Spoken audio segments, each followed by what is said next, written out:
Chilli powder అన్ని రకాల వంటలకు పచ్చళ్లకు సరైన chilli powder. No colour no chemicals. అమ్మా ఈ గాజులు. అవునండి, పిల్ల పెరిగిపోయింది, దాని చేతి గాజులు పట్టడం లేదు, పైగా స్కూల్కి వెళ్తుంది. ఈ రోజుల్లో పిల్లలకు బంగారు గాజులు వేసి స్కూల్కి పంపాలంటే ప్రాణానికి ప్రమాదం. నిజమే, దొంగలకి ఎలా తెలుస్తుంది బంగారం ఇతడు? ఎత్తడైనా బంగారం అయినా ప్రాణాలు తీస్తారు బంగారం అనుకుని. కానీ మాకు తెలుస్తుందిగా, మేమెలా మోసపోతాం? ఏమిటండి మీరు అనేది? ఈ గాజులు ఇక్కడ కొన్నవేగా? ఇక్కడ కొన్నాయా? నువ్వు కొన్నావా? ఇదే రోడ్డు గోల్డ్ షాప్ అనుకున్నావా? చూడడానికి టిప్ టాప్ గా ఉన్నావు, మోసం చేద్దాం అనుకున్నావా? ఆ పప్పులు మా దగ్గరే పడుకో. చూడు, ఇప్పుడు పోలీసుని పిలిపిస్తే నీ చేతికి బేడీలు పడతాయి. ఇంకెక్కడా చూపించుకో.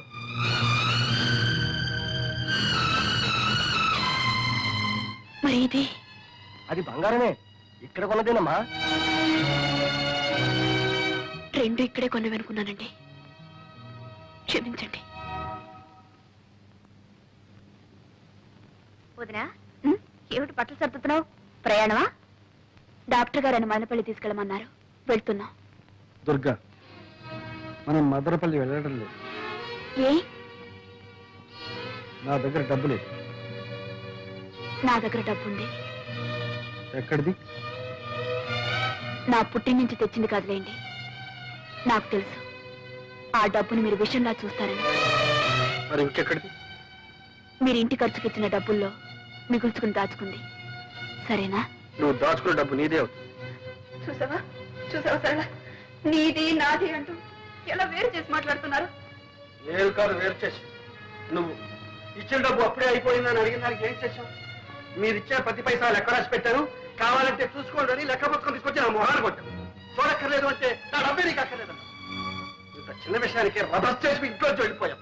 నా డబ్బు నీకు అక్కర్లేకపోయినప్పుడు నీ డబ్బు నాకెందుకు కావాలి? నీకేనా? నాకు ఉంది ఆత్మాభిమానం. ఓహో, ఆత్మాభిమానం ఉండేనా? సుస్థి చేసినప్పుడు సొంత ఇంటిని పెళ్ళాన్ని వద్దనుకుని ఎవరో పరాయి వాడు మధు ఇంట్లో ఉన్నారు. ఆయన డబ్బు మీకు సొంతమైంది కదా? ఎందుకు కాదు? మొదటి నుంచి వాళ్ళ బంగళా, వాళ్ళ డబ్బు, వాళ్ళ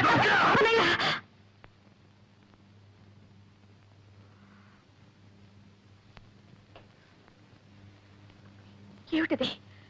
మీరు ఇలా కీచులాడుకుంటుంటే నాకు సిగ్గుగా ఉంది. అడగవే, ఆయన అడుగు. మదనపల్లికి వస్తారా లేదా అని అడుగు. చావనైనా చస్తాను కానీ నేను రాను. చూస్తారా? చచ్చి నన్ను సాధిస్తారా? సరే, మీ ఇష్టం. చచ్చిపోయిన తర్వాత ఎవరికి ఏ బాధ ఉండదు. కొట్టవే, కొట్టు. ఆయనే నన్ను కొట్టడానికి వచ్చినప్పుడు నువ్వెందుకు కొట్టకూడదు? కొట్టు. నన్ను క్షమించు దుర్గా. చిచ్చి, అందరికి నేను లోకు అయిపోయాను.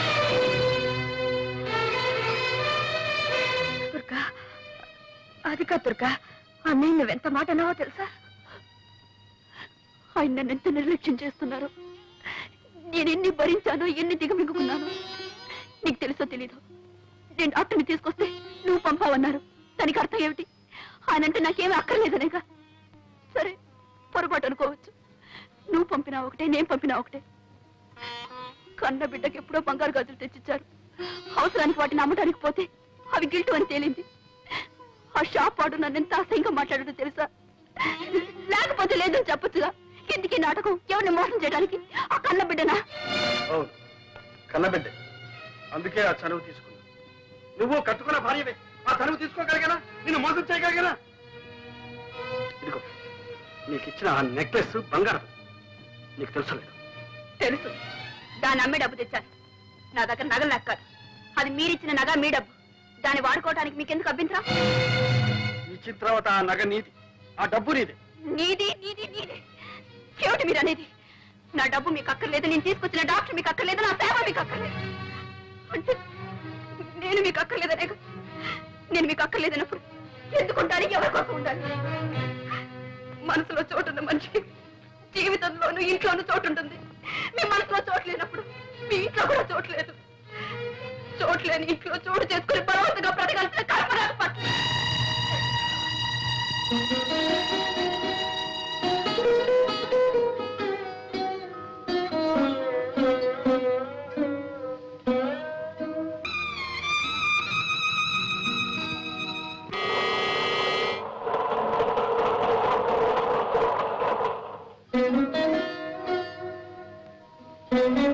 సింహం, చిన్నబాబు, అది హైదరాబాద్ వెళ్ళే రైలు కదా.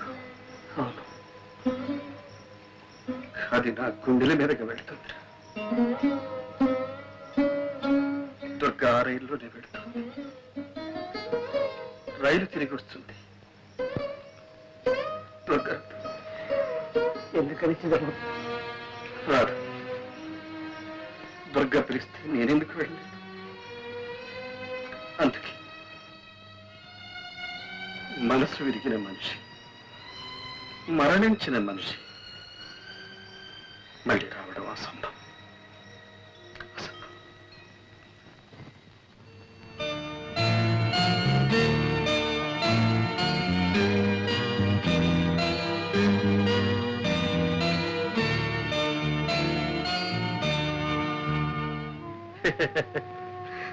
నాకు బాధలు ఎక్కడున్నాయమ్మా?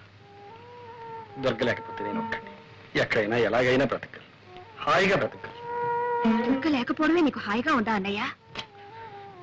బాధలు లేకపోవడమే హాయి కదమ్మా. ఒక్క మాట అడుగుతాను, చెప్పన్నయ్యా. నీ అప్పులు, నీ బాధలు దుర్గకి ఎన్నడైనా చెప్పావా? లేదు. ఏ, ఎందుకు చెప్పలేదు? సరే,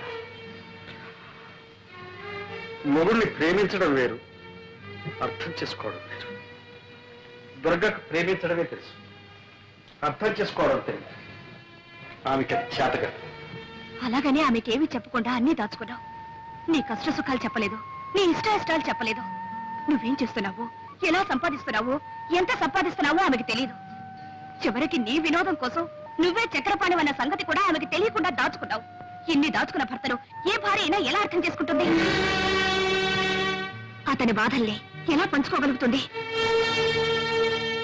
అన్నయ్య, దొరికేలా కావడానికి నువ్వే కారణం. నిజమేనమ్మా, అన్ని దాచుకున్నాను, మింగుకున్నాను. 4 ఏళ్ళు తన అర్థం లేని ఆత్మాభిమానాన్ని, అహంకారాన్ని సహించాను, భరించాను. సొంతలు విడిచిపెట్టి అద్దెకుంపుకు వచ్చినప్పుడే చెప్పారు, మీ పుట్టింటి నుంచి ఏమి తెప్పించుకోవద్దు. వినదా? ఎన్నిసార్లు మీకు వీలు కాకపోతే చెప్పండి, నా పుట్టింటి నుంచి తెప్పించుకుంటారు. ఎన్నిసార్లు నా పేదరికాన్ని గుర్తు చేసింది. ఆ బాధ నీకు తెలియదమ్మా. తను ఏ ఆట ఆడినా, ఏ పాట పాడినా నేను కాదలేదు. ఇల్లే అమ్ముకున్నాను, అప్లై చేశాను, ఏం చేశాను? నన్ను సుఖపెట్టడానికి, సంతోషపెట్టడానికి ప్రయత్నించాను. నా స్థితి తనకు మాత్రం తెలియదా? ఏం చేస్తున్నారు, ఎక్కడి నుంచి తెస్తున్నారని ఒకసారి అడిగిందా? ఫ్రిడ్జ్ అని, టీవీ అని, కనీసం ఇన్స్టాల్మెంట్ లో కరాలని అన్ని పెంచుకుంటూ పోయి, తెచ్చిస్తే తీసుకునేది, తెచ్చకపోతే తెప్పించుకుంటాను అని. అలాంటి దాంతో ఏం చెప్పమంటావు, ఏం చేయమంటావు? అయిపోయి నా ఓపిక కూడా ఓపిక. నేను అలా కాదు. అన్నయ్య, ఇన్నాళ్ళు నా మనసు ఒంటి స్తంభం మేడలా ఒక్క దుర్గపైనే ఆధారపడి తను వెళ్ళిపోయింది. అది కాస్త కూలి.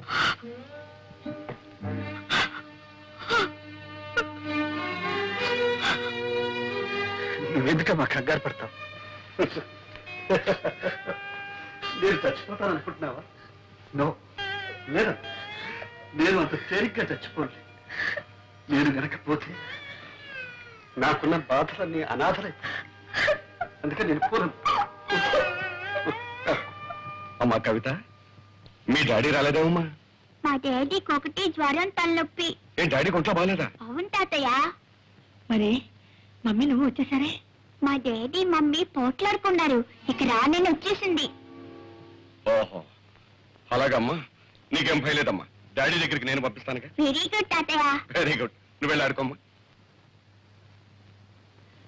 ఏమిటండి ఇది?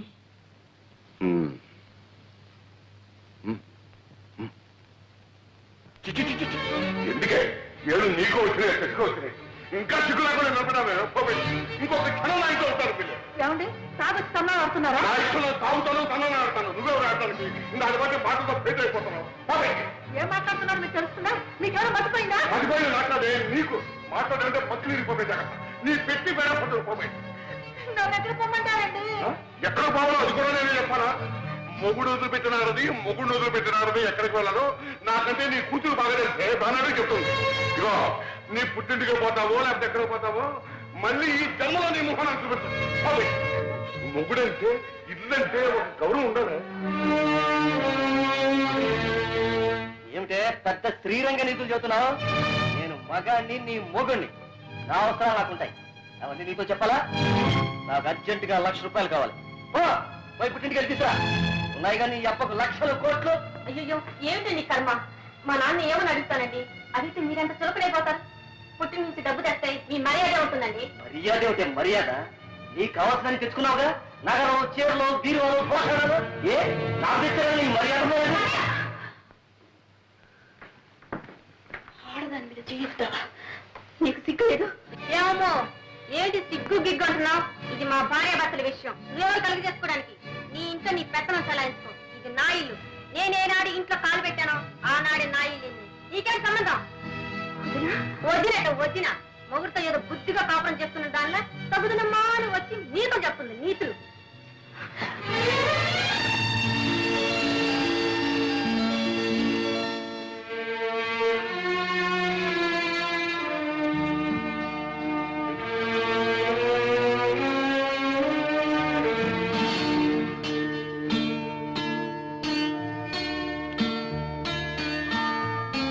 శ్రీమతి దుర్గా ప్రసాద్.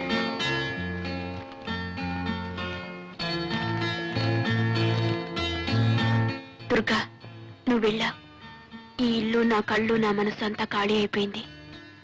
నా ఆరోగ్యం బాగోలేదు. తొందరగా రా. వీలైతే త్వరలో కొంత డబ్బు పంపిస్తాను. నీ ప్రసాద్. మీకింత సుస్థి చేస్తే నాకు ఒక్క ఉత్తరమైన రాశారా? అంత మాత్రం బాధ్యత లేదా? రాశాను దుర్గా, నీ ఉత్తరం రాశాను. ఎందుకండి అబద్ధాలు చెప్తారు? మీ మనీ ఆర్డర్ అందినప్పుడు మీ ఉత్తరం అందదా?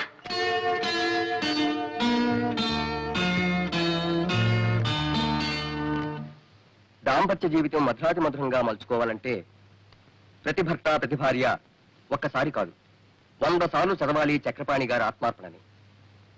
భగవద్గీత ఎన్నిసార్లు చదివినా ప్రతిసారి అంతో ఇంతో కొత్త అర్థం గోచరిస్తుంది, కొత్త ఆనందం కలిగిస్తుంది. అలాగే ఆత్మార్పణ నవల చదివితే అలాంటి ప్రయోజనమే కలుగుతుంది. మహిళా మండలి అధ్యక్షురాలు శ్రీమతి యశోధర గారికి ఈ ఆత్మార్పణ మొదటి ప్రతిని ఇవ్వటం చాలా సముచితంగా ఉంది. చక్రపాణి గారికి కూడా 2 మాటలు చెప్పాలి.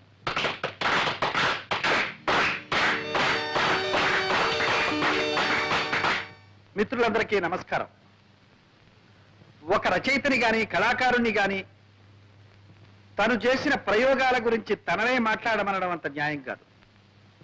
ఎందుకంటే అతనేదైనా చెప్పదలుచుకుంటే అతని రచనలే చెబుతాయి కాబట్టి. మరేదైనా కొత్త సమస్య తలెత్తితే మరో కొత్త రచన పుట్టుకొస్తుంది, అంతే. సెలవు. దుర్గా, నిజమేనా? చక్రపాణి మీ ఆయన? మీరిద్దరు తోడు దొంగ సుమ్మా. సొంతలు కూడా చెప్పకుండా అమ్మ దుర్గా, నాతో కూడా చెప్పలేదు, అంత దాచుకున్నావు. ఉండండి అత్తయ్య. ఇంత గొప్ప రచయిత భర్త కావడం ఎంత అదృష్టమో తెలుసా? అరే, ఆయన పుస్తకాలు 3 సార్లు చదివాను. చక్రపాణి మా బావగారని తెలిస్తే ఒక్కొక్కటి 6 సార్లు చదివి ఉండేవాడమ్మా. ఆనాడు కింద భూమి పైన ఆకాశం తప్ప ఏమీ లేని దరిద్రుడు అన్నావు. ఇప్పుడు సంతోషంగా చాలా సంతోషంగా ఉందండి.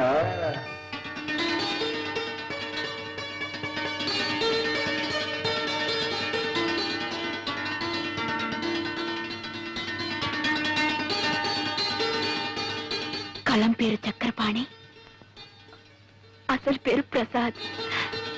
కలం పేరు చక్రపాణి. వాడొక బచ్చం, పుట్టి 2 ఏళ్ళయింది. పంది పిల్లల్ని ఏం చూడు, ఒక మందర. కోడి పిల్లల్ని పొదుగుతుంది, ఒక 20-21. అట్లా కనిపించిన 10 పత్రికలను రాసి పారేస్తున్నాడు ఏదో చెప్పం.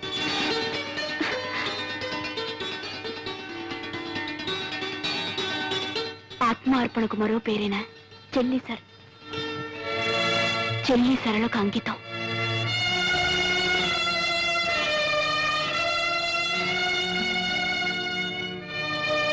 ఈ నవలకు జవం జీవం. నా అర్థానికి దుర్గా.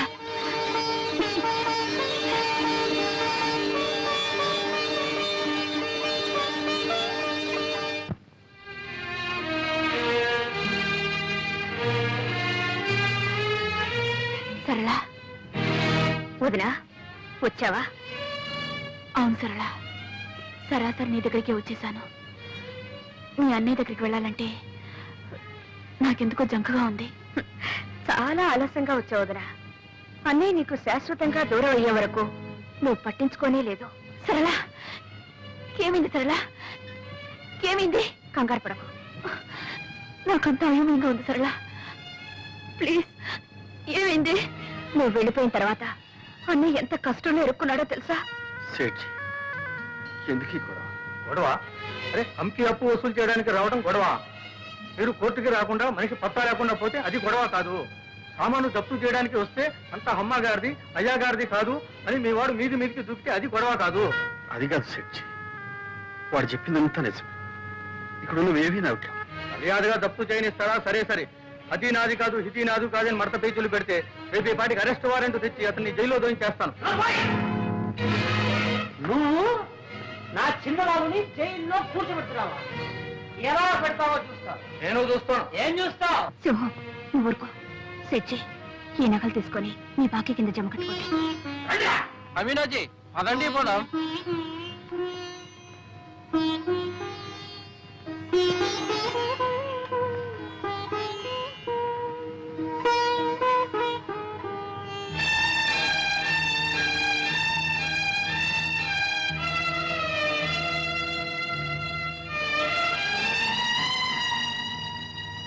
సరళ,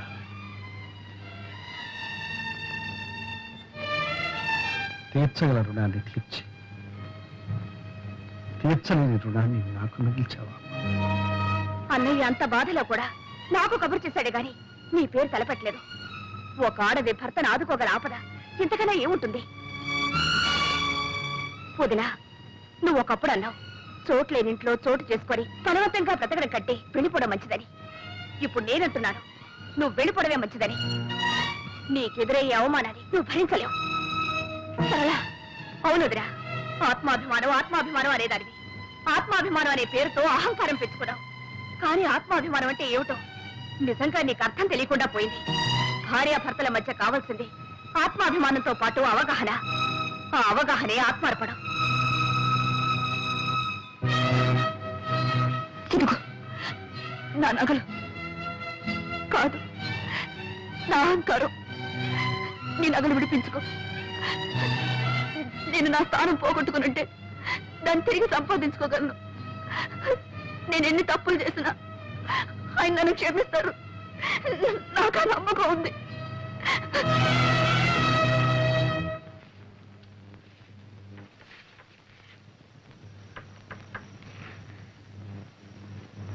కవిత, నువ్వు ముందు వెళ్ళమ్మా.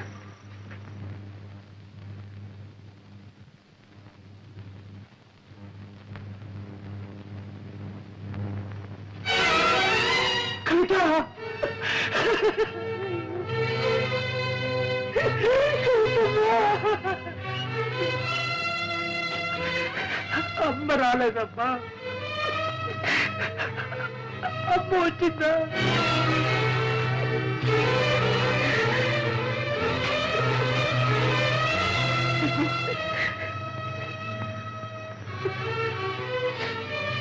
ఇప్పుడు వచ్చి ఏం ప్రయోజనం అమ్మగారు? అంతా అయిపోయింది. ఏం జరిగింది? అసలు విషయం ఏమిటో చెప్పు. విషయం ఏముందమ్మా, ఒకటే విషయం. జీవితంలో ఆఖరి నాటకం ఆడిపోతున్నాను చెప్పి చిన్నబాబు వెళ్ళిపోయాడమ్మా. నాకేదో బాధ్యతగా ఉందమ్మా. ఆయన ఆఖరి నాటకం చెప్పినా కూడా వెంట వెళ్లకుండా ఇక్కడే ఉన్నావా? ఇదే నా ఆయన మీద నీకున్న విశ్వాసం. దుర్గమ్మ, నా విశ్వాసాన్ని గురించి అడుగుతున్నారా? చిన్నబాబు దగ్గర మీరు ఎప్పుడు వచ్చారమ్మా? నా తర్వాతేగా. అతని గురించి మీకేం తెలుసమ్మా? ఆయన ఆఖరి నాడగా అన్నదానే అల్లాడిపోయారే. ఆ మాట విన్నప్పుడు నేను ఎలా భరించగలనమ్మా? గుండె బద్దలైపోయింది. నా మనసు ముద్దుబారి రాయిలా ఇక్కడ పడున్నా. భగవంతుడే అతన్ని కాపాడాడు.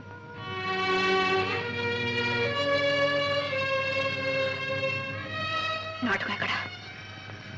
కళాభారతిలో కవితను తీసుకుంటా